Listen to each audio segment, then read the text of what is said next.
Bree and I are on our way to see some IMAX movie, but after that, we're going to go to the Fernbank Science Museum because they're in the same place. I don't know about you, but the first thing that I like to see when I walk into a museum is like a giant dinosaur. Or even better, a whole dinosaur scene.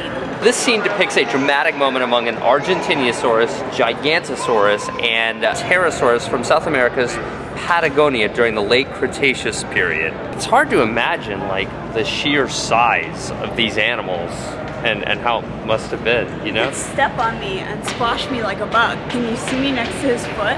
This guy, Giant Dino, is amazing, but they also have all these little flyers, like big ones up there, poised to take off, which is really cool. Teeny, tiny, they're probably as big as me. Over here, different kind of flying dinosaurs. I like the flyers. There's a special exhibit here. It's about poop and how poop affects the world when it's left behind. Where did I find you? I actually have shoveled rhinoceros poop before at Busch Gardens. I was doing a thing with Animal Planet, so I got to do it. And it really wasn't as offensive as you might think. I like how you got to shovel rhinoceros poop. Yeah, it was a privilege. Yeah. Exactly. Because really, it's not very offensive because all they eat is like grass, and it's really just kind of dusty more than anything. It's not that gross. So it's kind of ironic. Now, this is elephant poop. I'm gonna see how many hours it takes an elephant to poop my body weight. 5.5. Bree is a little more into this exhibit than I would have thought. In Spanish, we say caca and pupu. In Latvian, we say masli or kaka. Caca is popular. So you roll a ball of dung. Yeah, they're being little dung beetles. Oh, that's why they call them dung beetles. Yeah. Only in America do you find this. You like stegosauruses, don't you?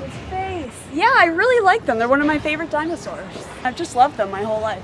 This exhibit is called A Walk Through Time in Georgia. The turkey is actually an American bird. And I think it was almost our national bird instead of the bald eagle. Yeah, like Benjamin Franklin or something. I think Ben Franklin understood. I mean, turkeys are really important. We ate them a lot when we first got here. I mean, I think they helped us survive. But don't you want your national bird to be like, you know, a bird of prey, like the eagle? I believe that's why we went with the eagle.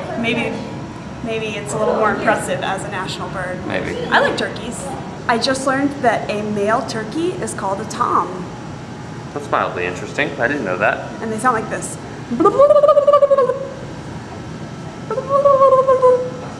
Chemistry has never been my favorite genre of science, though very important, arguably the most important thing to understand if you want to progress as a people and as a culture in science.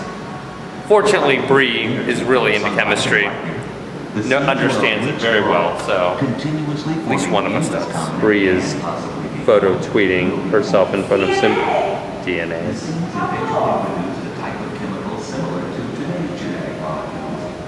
This exhibit represents the Appalachian Mountains and the different life forms in the mountains. I used to actually live up there. It's a pretty nice place, beautiful nature.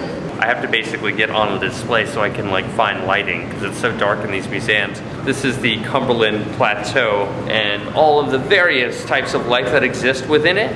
This wood is over 300 million years old. For some reason, fossilized wood in particular really amazes me because like if anything is not supposed to exist for 300 million years, it's wood. This guy is a stem reptile. They're a lot like alligators, but the cool thing about them is they are the precursors to both dinosaurs and mammals. So this one animal split in evolution, and some evolved into dinosaurs and some evolved into mammals like us. That is very interesting. Isn't that cool? Archaeopteryx is probably the most famous of all fossils. Now, it's a bit controversial, but some people think that this fossil is the missing link between reptiles and modern-day birds. In other words, to suggest that maybe birds are descended directly from reptiles. This fossil has a reptilian head and teeth, but lots of feathers, and nothing like that is known to exist now. So, I don't know, interesting. So this fossil here of a giant ground sloth was found off the coast of Georgia in 1991. This is an actual fossil, and this is what it would have looked like.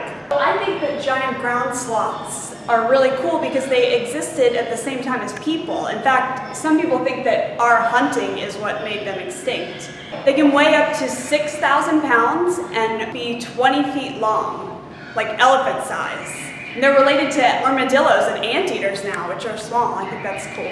You know, one of the things I love about coming to a natural history museum is seeing lots of natural history. Kind of cool, they've got a model of a tornado back here. That's pretty cool. Yeah, that's a pretty cool exhibit.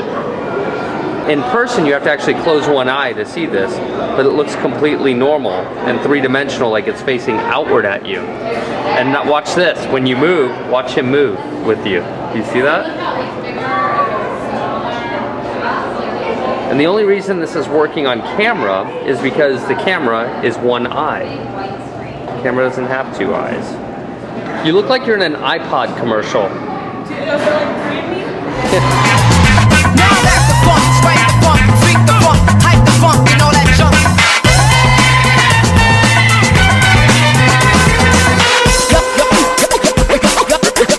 Y'all ready?